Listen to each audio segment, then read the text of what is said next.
Okay, hello everybody. So today I will be presenting on the cold start problem in personalized financial services, which is something that I came across while working on a previous project.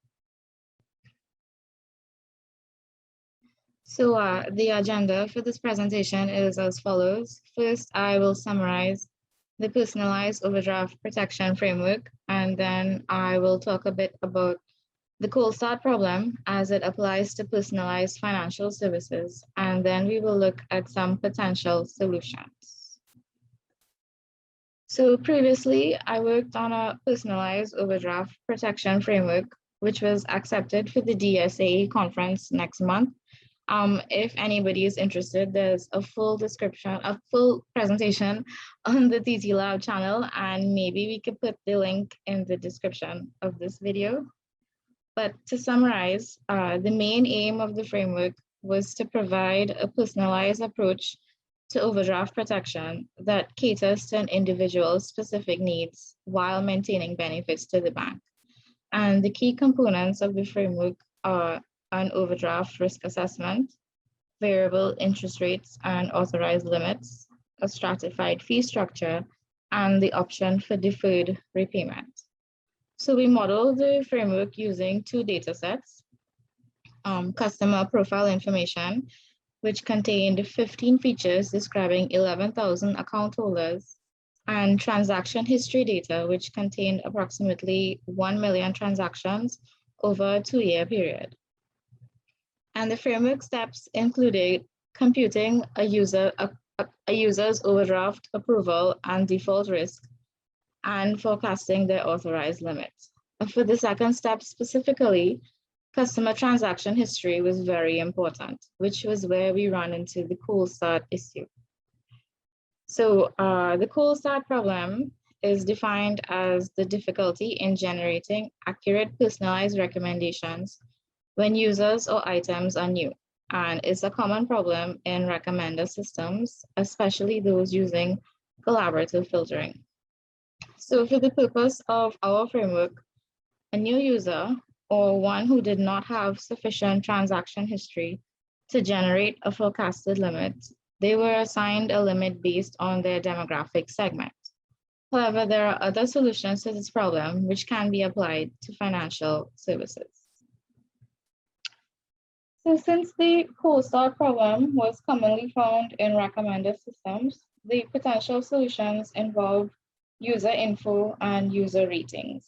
So two potential solutions are fuzzy geographical clustering and a new user similarity model. So the first algorithm uses fuzzy geographical clustering to determine similar users with respect to demographic data. If the similar users have rated the considered item, then that rating is considered representative for the new user.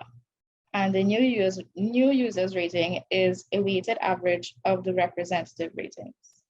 And then the second method uses a similarity metric that replaces the traditional Pearson coefficient. So it shows the most prominent groups of analogous users determined using clustering algorithms. And then the similarity measure was composed of proximity, which was the distance between two ratings, significance, which measured the distance of the two ratings from the median rating, and singularity, which shows the difference between two considered ratings and the other ratings. So there was a comparative study done with both of these methods, and it illustrated the following advantages and disadvantages. So the fuzzy geographical approach depends entirely on demographic data. And if that additional data is unavailable, then the algorithm cannot work. The similarity metric does not require additional data. However, choosing the optimal number of groups and splitting criteria can be a challenge. It also was not as accurate as the first method. And as I mentioned earlier, for the cold start problem that we encountered specifically when trying to forecast the authorized limit, we use demographic data to assign a limit based on the customer segment. And that approach was similar in nature to the fuzzy geographical clustering method. Another approach to solving the cold start problem in customer relationship management involved the use of probabilistic machine learning model, which focused on the customer's first impression. The model is based on the premise that the behaviors and choices observed in newly acquired customers can be informative about underlying traits that are in turn predictive of their future behavior. And that's it. Any questions? Yeah, Karesia, so I never heard about this fuzzy geographical approach. You want to just describe briefly what it is? Well, I found out about it today as well, but like the name of the algorithm was a very long acronym that I can't pronounce, but it came out of a paper in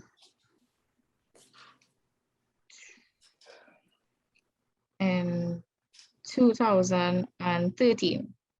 So it's been around for a while, and I'll see if I could find the original paper and forward it to you, because I was looking at the comparative study of both of them, and not the paper that actually proposed the algorithm.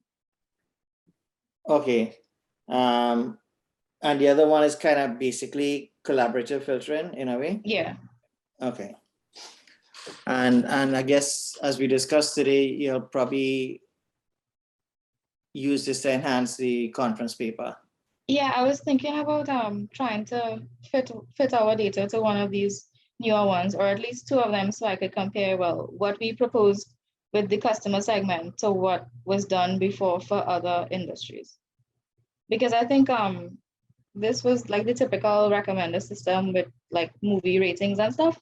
That's the data set they compared them with. And the other one was for, the probabilistic one was for customer relationship management. So none of them was specifically for financial services. Okay, okay. All right, yeah, thanks. Interesting stuff, thanks.